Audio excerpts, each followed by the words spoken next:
You're writing your emails backwards and it's killing your sales because most business owners try convincing people to buy with logic and features, but research shows that emotions drive up to 90% of buying decisions. So, in this video, I'm going to be breaking down 7 psychological triggers that make people buy without thinking twice. I'll show you how to weave them into your emails and why your current approach might be leaving money on the table. So to start, let me show you the biggest mistakes sabotaging your conversions. After testing hundreds of email campaigns for myself and client that have generated hundreds of thousands of dollars, this mistake is called the logic trap, and it's in every failing email. The logic trap is when you try to convince somebody to buy using logic and features and rational arguments, but most buying decisions are made emotionally and then justified with logic, right? So here's an example. Most emails say things like, our product has 15 advanced features, and that's the logic trap rearing its ugly head. You're speaking to the conscious brain when the subconscious brain has already made the decision, and that's actually good news for you. Here's why. Because most of your competitors are all stuck using the logic trap, which means if you learn how to speak to the subconscious using psychological triggers, then you're going to stand out and you're going to get more sales. That said,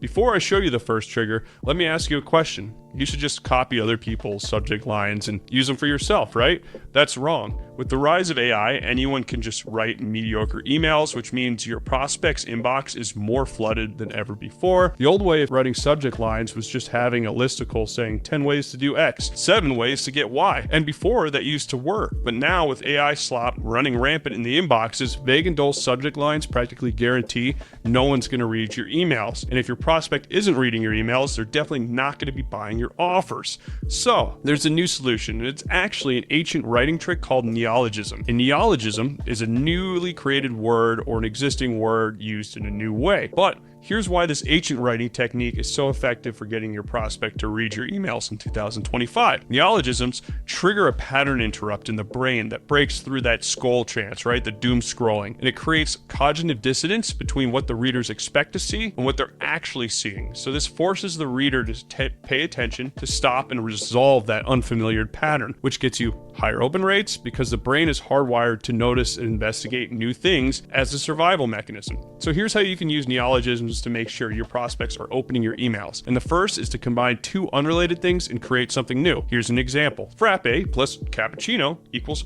frappuccino. So you can mix this with market-related nouns like in tricks and tactics and techniques and formulas to make it really stand out in the inbox, and then just mention the benefit that neologism provides. Here's some examples. The kickflip to raise your credit score. The Wim Hof method to boost your productivity. The shock rater trick to getting more sales. So, trigger number 2, let me tell you first what to never do when sending emails and why, because if you get this wrong, you're risking massive unsubscribes, and that's not using the Mercedes-Benz trigger. Here's how it works. 2 years ago, I was running an email campaign for a high-ticket fitness coach, but there's a big problem with the fitness niche. It's super competitive. It seems like everyone and their brother is promising 6-pack abs in 30 days or less. So how could I write an email that not only stands out from the competition, but gets my clients' prospects to pay a premium price for their service, and while they can get that service somewhere else for a fraction of the price? Well, if I got this one wrong, not only would my client not get a lot of sales, I'd probably destroy my reputation, and that's straight up not having a good time. The solution starts with the Mercedes-Benz trigger. I started researching and found this fascinating trick from the 70s. Here's what happened. Mercedes-Benz was looking to compete in the American car market, but there was a big problem. No one wanted to buy a diesel car. Why would they when every other vehicle ran on gasoline? Well, Mercedes-Benz solution was powerful and will get you a lot more revenue from your email list. Mercedes offered $400 vouchers if customers bought their diesel vehicles. And so what happened was, this let the customers test out the vehicle, see that filling up on diesel wasn't that big of a deal, and this resulted in Mercedes selling out all of their diesel vehicles in the US. And that's the same trick I used for my client. I'll explain how this works. We offered my fitness clients' email list to pay for their blood test for free. I literally opened up the email with the subject line saying, "Can I pay for your blood test?" This resulted in 7 applications from one email, eventually getting my client $24,000 in sales in just 5 days. So the Mercedes-Benz trigger is actually Robert Cialdini's law of reciprocity. Basically, when you give someone something for free, they mentally feel obligated to return the favor, right? And so you can literally use this by brainstorming what the biggest obstacle is for someone buying your offer. So if you're offering a high ticket service, maybe offer somebody a free consulting call to make them less suspicious of the high price. Or you can use a video testimonial or anything like that just to break the barrier and establish trust. First thing you just have to do is identify that big obstacle, brainstorm what kind of free gift can I offer these people to break that obstacle, and then you just leverage the law of reciprocity and you'll watch the sales come in. Next,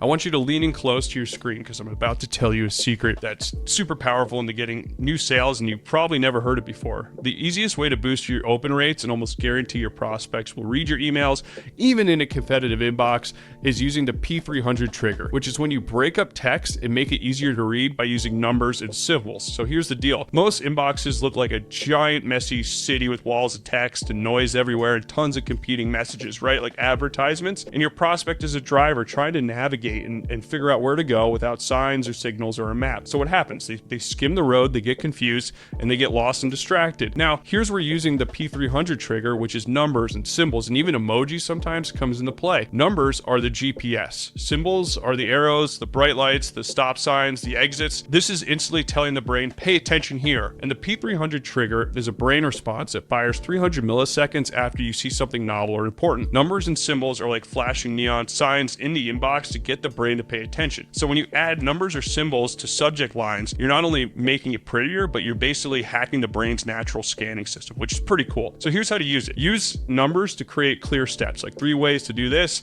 Here's step 1, and then use symbols to make visual breaks. So you can use arrows, you can use bullets, you can use dollar signs. Anything like that will break up the subject line. And if you can break up dense paragraphs with lines and white space, it gets better reading and engagement, and also helps with this trigger, right? So take a look at this email that I have right here and look why I have such a high open rate and why the click rates have been so great.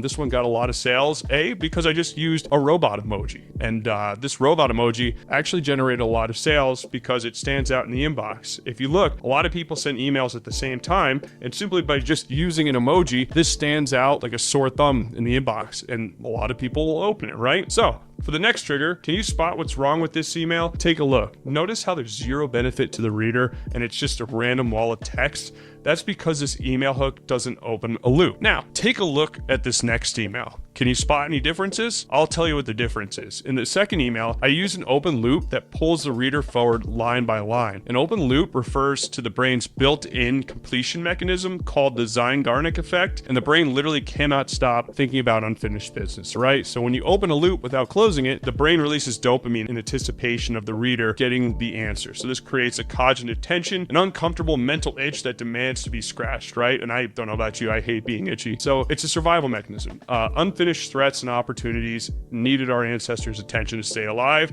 In plain English, the brain just can't ignore an incomplete pattern. It's why you can't stop watching a bad Netflix show, because you have to see how it ends, right? So let me show you how to use open loops to make sure that you're getting your readers to read the entire email and clicking on the links to buy. Ask a question or hint at a benefit, like this. Do you struggle with productivity? And next, what you're gonna wanna do is hint at a benefit. Well, I've got a secret that could 10x your productivity. And then you divert the question or the answer. The goal here is to say you'll either answer the question in a second or you'll give them a benefit in a minute. So it's like, but first, let me show you something important. I'll tell you that answer in a second, but first, you need to read this. And then you go into detail about the problem, and here you want to show the reader what's missing or what they are losing by not having a solution or answer. So you answer the question, and then you provide the solution. Give me 60 seconds, and I'll give you this next trigger, which is one of the most important marketing triggers known to man. Watch what happens when you put two opposite things next to each other. So, take a look at this image. You've got cool Mac guy versus nerdy guy PC standing side by side. One made $70 billion in revenue during the campaign, and that, of course, was the Mac. This is called juxtaposition. It's when you place two things that are usually opposites close together, and this creates a contrasting effect. Your brain processes information through comparative analysis, so the brain just can't assign a value to something by itself. But when you have two contrasting opposites side by side, you're forcing the decision-making center of your brain to light up. It's called contrast bias. Your brain exaggerates differences to make faster decisions. So here's how you can use it. Pick two opposites, right? Say you have your offer and someone else's offer. And then what you want to do is just two things that naturally contrast. So you can have before or after pictures, broke to rich, fat to fit, stress to calm, old way, new way, manual or automated, but see where you can have these differences line up next to each other. Place them side by side or put them in some kind of proximity into an email. If you're using text, you can just have, this is the best thing that ever happened. Oh, this is the worst thing that ever happened, right? You tell up a bad story and tell them why this is the greatest thing that ever happened. But you just want to force comparison. So in the same sentence, while you're drowning in complex funnels, you'll have one simple one in 2 minutes. And then most copywriters take 3 weeks to do this. I'll have yours done in 48 hours. Do you see how that works? So if you can visually lay 2 columns out or split screens or have before and after image, that works. Or just having big time, little time next to each other in text works well. Next step, you're going to want to amplify that gap. Make the contrast bigger to trigger stronger emotions. Use extreme descriptors like, while you're stuck in the Stone Age with spreadsheets, add specific numbers, right? 2,500 versus 97. This hits harder than just saying cheaper. And then if you can make it visceral, they're bleeding ad spend while you're printing money. That works even better. So for this last trigger, forget everything you know about nurturing subscribers. Throw it in the trash, throw it in the garbage. It's all BS. Because the fastest path to getting a sale is giving your readers 2 roads and making them pick one. Let me explain why this is so important. When I first started writing emails, I couldn't figure out why my click rates were so low. And of course, if people aren't clicking, they're not going to be buying or seeing my offer. So this is a critical problem for me to figure out because it was killing my business. And that's when I started looking at classic direct response ads and noticed a similar pattern. Almost 75% of sales letters had the same closing. And obviously, if that many pages are using the same style of closing, there must be some psychological trigger going on in the background. That was your guess? Congratulations, you're a winner. Anyway, that's when I discovered the fork in the road trigger. And the fork in the road trigger is one of the most powerful sales closes you can use in your emails. This is when you give somebody 2 options, A or B. The fork in the road is a closing technique where you basically present 2 contrasting paths or options to your reader. Typically, path A is taking action and buying your product, and path B is doing nothing and continuing to struggle. You have to be very specific and just paint a picture and force them to consciously envision the future that they want, right? Imagine if you bought this product. How would your future be? Would you have more time to spend with your kids? I bet you wouldn't have to listen to your boss anymore, and you definitely wouldn't have to waste any time on those Zoom meetings because now you have time to play pickleball. You see where I'm going with this. But more importantly, when you choose the other path, you want to show the cost of inaction, right? Here's why this trigger works so well. The brain hates leaving decisions unmade. By framing it as a binary choice, you force a resolution instead of procrastination. And the other reason is a big one.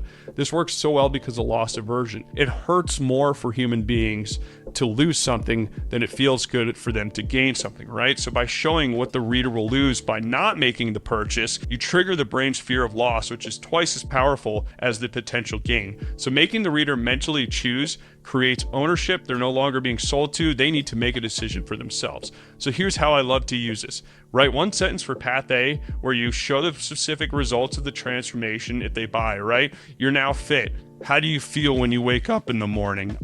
Do you see your stomach when you look down at your toes? Do you love who you see in the mirror? Does your spouse tell you you're sexy? List all of those out in the transformation in path A, and then write in path B in a column where there'll be 6 to 12 months if nothing changes, and show the extreme costs of inaction. Are you going to the doctors more often? Are you on more medication for your blood pressure? Are you telling your kids no, you can't play outside because you don't have the energy? Like, make it as personable as possible and add urgency. Be like, this is the time to take care of it. I know I would take the shortcut. Which path will you choose? And then give them the link. So now that you know the 7 psychological triggers that hijack the subconscious mind and make people buy without thinking twice, let me explain something important. These triggers are useless if you don't have an email list. You can have the most psychologically optimized email of all time, and without an email list, you're writing to ghosts or crickets. So make sure you watch this other video. It'll show you 11 strategies to build an email list fast with quality leads. Otherwise, make sure to like this video, subscribe, comment which was your favorite. Otherwise, thanks for checking this out, and I hope you enjoy your day.